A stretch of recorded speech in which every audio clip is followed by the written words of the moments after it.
Cette semaine, on peut dire que le lien entre la vie des gens ordinaires que nous sommes à Campagnol et les affaires du monde est plus évident que jamais, mais il faut toutefois rester prudent sur YouTube. En effet, la vie des gens ordinaires reste très liée à la mésaventure d'une certaine obligation récente qu'on leur a imposée,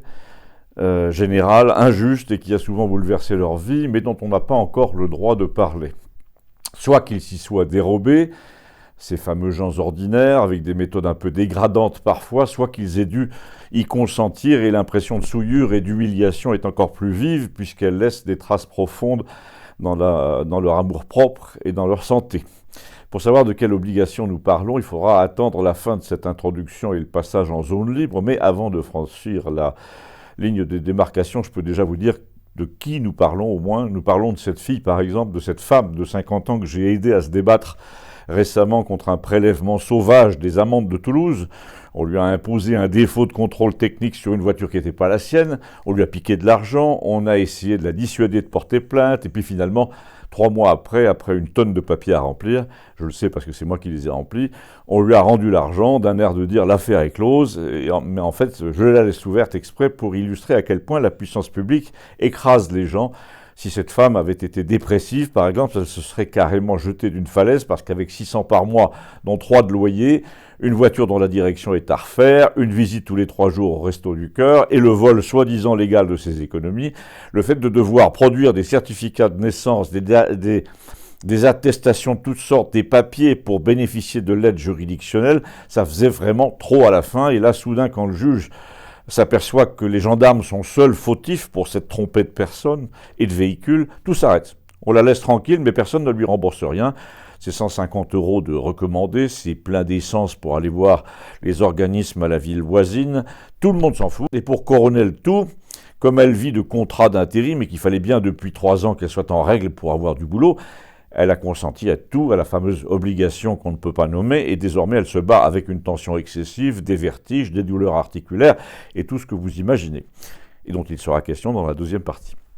Je pourrais vous parler aussi de ce couple de nonagénaires que je suis allé voir à Perpignan, parce qu'ils ne pouvaient pas se déplacer,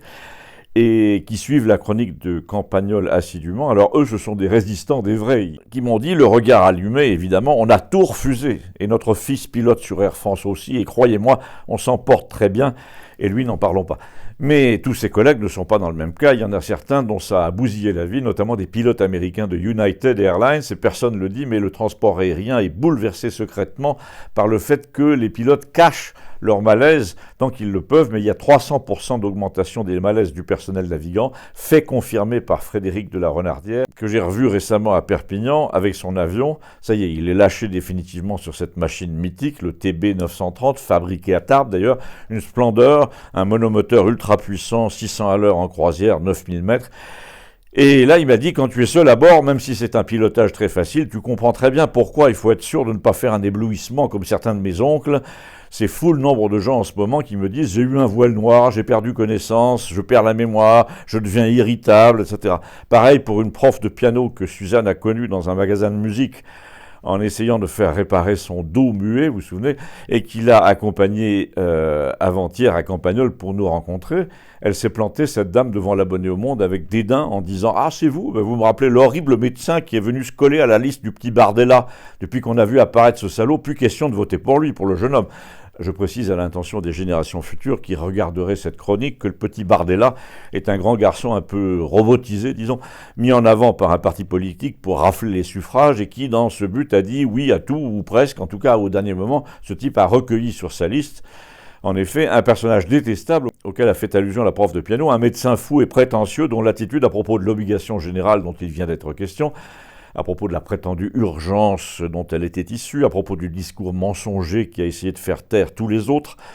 son attitude a été spécialement anormale et inqualifiable. Cette attitude a révélé l'appartenance de tous ces gens-là à une véritable secte dont Christian nous a analysé le fonctionnement. Mais là, il est impératif de quitter la zone occupée pour entendre ce que Christian nous a dit à propos des grandes manœuvres en cours chez les dirigeants occidentaux. pour échapper à leurs responsabilités. Donc rejoignez-moi de l'autre côté, s'il vous plaît, grâce au lien ci-dessous, et vous saurez ce qui se trame. Vous le saurez avec le concours de Léon, qui nous a dit « ils sont le dos au mur, il faut les empêcher d'emprunter l'échelle de secours », et qui nous a dit aussi cette chose un peu mystérieuse, les morts se réveillent, et notamment ceux qui sont partis à cause de ça. Ils ne laisseront pas les choses aller jusqu'au bout, croyez-moi. Eh bien, nous le croyons volontiers, mais vous, allez au bout de cette chronique en me rejoignant de l'autre côté. Merci.